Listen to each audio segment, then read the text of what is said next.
Okay, so I kind of wanted to. I was watching a video on YouTube the other day, and it was a protest. It was kind of an older video, and this is kind of an older thing that I'm going to talk about here. But it's something that I've always been pretty furious about, and it's something I kind of wanted to address. I kind of want. I need to get it off my chest. I want to talk about it, and it has to do with the war in Iraq, for the most part, and also I guess kind of like the war in Afghanistan too. But there's this slogan that was going around for a while that was support the troops but not the war, and I've been doing mind flips over this thing, trying to figure out how exactly it works, because it makes absolutely no sense to me. I don't know how you do both at the same time, but anyway, I kind of wrote this down, so I'll start from the beginning here. I know this is a bit late, but I believe it's never too late to confront such stupidity. How on earth can you make this statement without slapping yourself in the face, as you should? This type of rhetoric was exactly what led to the invasion of Iraq taking so long. It was a way for the anti-war to feel better about opposing the war in Iraq. It also was a way for them to claim they actually cared for the troops, which they didn't. All they cared about was their anti-war agenda. On the contrary, they stepped in the way of progress any time they could. This is why troops did not have everything they needed to conduct operations. This is also why many troops had outdated personnel protection. This is why it took so long for us to get them vehicles that could survive the #1 killer of troops in Iraq, which were IEDs. The anti-war that spew this rhetoric, support the troops but not the war, were opposing funding for the war at every turn possible. How can you possibly support the troops if you're doing this?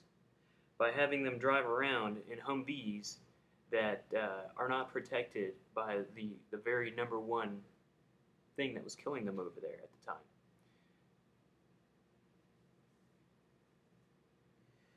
How can you step in the way of a troop buildup, which was asked for by the commanders on the ground, who were well aware of the situation there? And they had been asking for this for some time now, and they were saying, we need more troops.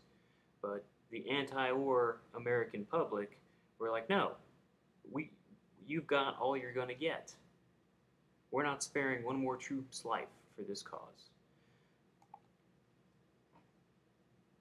And eventually, that troop buildup was the stick that broke the camel's back and pushed the conflict in our direction, along with some other things, such as some of the agreements we made with groups over there to fight along with us.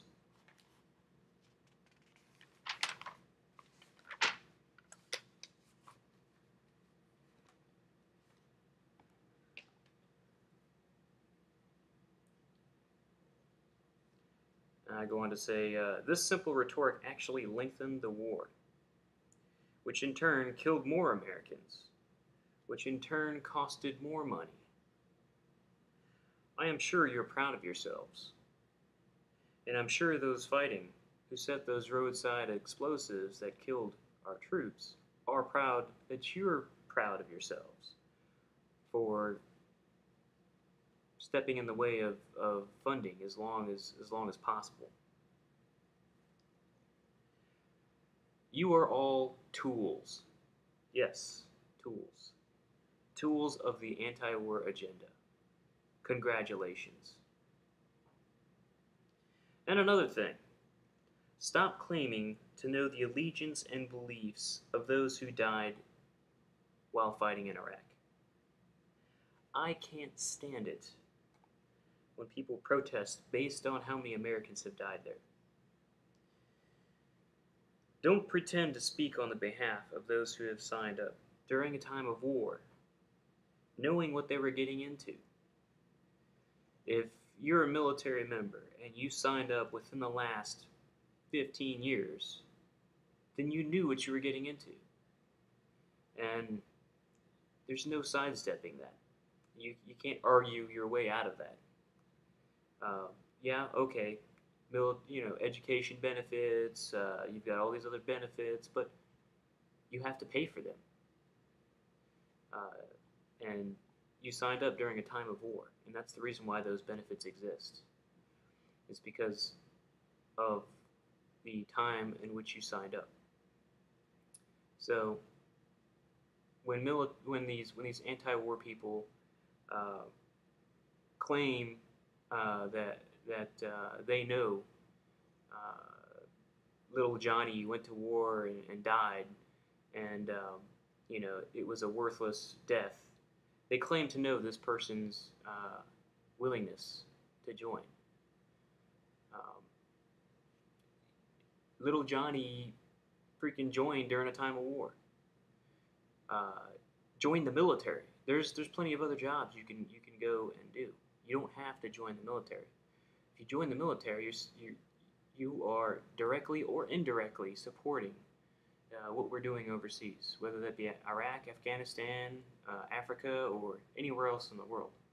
So you can't join with a clear conscience and say, I don't support this part of it, or I don't support that part of it. If you join, you're supporting everything. And to those anti-war people out there, um, when military people join during a time of war, they're supporting that war. Why would you join if you didn't? It wouldn't make any sense. So don't claim to know when we're being lowered into our final resting place that we were somehow against the war, and don't put us in that light. Don't put us into your protests. That's pretty much all I have to say about that.